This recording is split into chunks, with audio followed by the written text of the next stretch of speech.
Les étoiles sont formées par la contraction d'une nébuleuse de gaz et de poussière. C'est la quantité de matière initiale, exprimée par rapport à la masse du Soleil, qui détermine la destinée de l'étoile. La nébuleuse se condense et forme une proto-étoile qui commence à briller irrégulièrement. Mais sa masse est trop faible pour qu'elle s'allume. Elle devient une naine brune. La nébuleuse se condense pour devenir une naine rouge qui va vivre plusieurs dizaines de milliards d'années. Quand son hydrogène est épuisé, l'étoile se contracte et devient une naine blanche, puis finit en naine noire, boule de gaz froide. La nébuleuse se condense pour former une étoile semblable au Soleil qui vit plusieurs milliards d'années. Elle se transforme ensuite en géante rouge, puis éjecte ses couches extérieures qui forment une nébuleuse planétaire. Au centre, il reste une naine blanche qui se refroidit en naine noire. La nébuleuse se condense pour devenir brièvement une géante bleue très chaude. Puis l'étoile se dilate pour former une supergéante rouge qui finit par exploser en supernova. Le cœur restant forme une étoile à neutrons qui tourne sur elle-même en émettant des signaux radio. C'est un pulsar.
Si les trous noirs sont parmi les objets les plus fascinants de notre univers, ils sont également les plus mystérieux.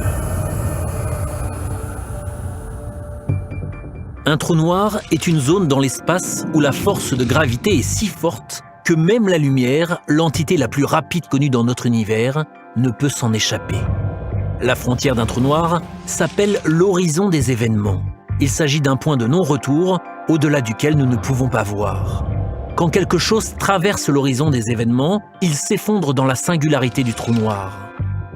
Cette singularité est un point infiniment petit et dense où l'espace, le temps et les lois de la physique ne s'appliquent plus.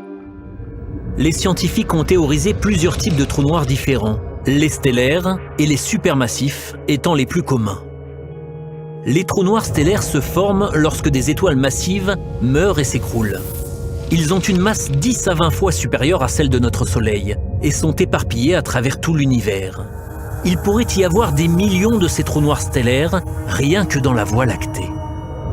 En comparaison, les trous noirs supermassifs sont des géants, mesurant des millions voire des milliards de fois la masse de notre Soleil.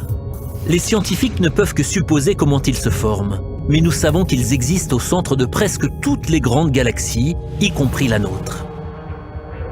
Sagittaire A, le trou noir supermassif au centre de la Voie lactée, a une masse d'environ 4 millions de soleils et a un diamètre équivalent à la distance entre la Terre et notre Soleil. Étant donné que les trous noirs sont invisibles, le seul moyen pour les scientifiques de les détecter et de les étudier est d'observer leur effet sur la matière à proximité. Cela inclut les disques d'accrétion, disques composés de particules qui se forment lorsque les gaz et la poussière tombent vers un trou noir, ainsi que les quasars, jets de particules qui explosent depuis des trous noirs supermassifs. Les trous noirs sont restés inconnus jusqu'au XXe siècle. En 1916, en utilisant la théorie de la relativité générale d'Einstein, un physicien allemand nommé Karl Schwarzschild a pu calculer que toute masse peut devenir un trou noir si elle est suffisamment comprimée. Mais ce n'est qu'en 1971 que la théorie est devenue réalité. Des astronomes qui étudiaient la constellation du Cygne ont découvert le premier trou noir. Un nombre incalculable de trous noirs sont dispersés à travers l'univers, déformant constamment l'espace et le temps, altérant des galaxies entières et inspirant sans cesse aussi bien les scientifiques que notre imaginaire. Bismillahirrahmanirrahim. والسماء والطارق وما أدراك ما الطارق النجم الثاقب إن كل نفس لما عليها حافظ فلينظر الإنسان مما خلق خلق من ماء دافق يخرج من بين الصلب والترائب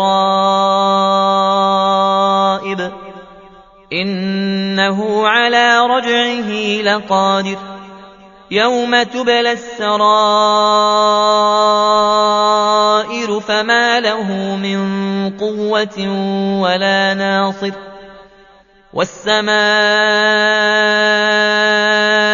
ذات الرجع والأرض ذات الصدع إنه لقول فصل وما هو بالهزل إنهم يكيدون كيدا وأكيد كيدا فمهل الكافرين أمهلهم رويدا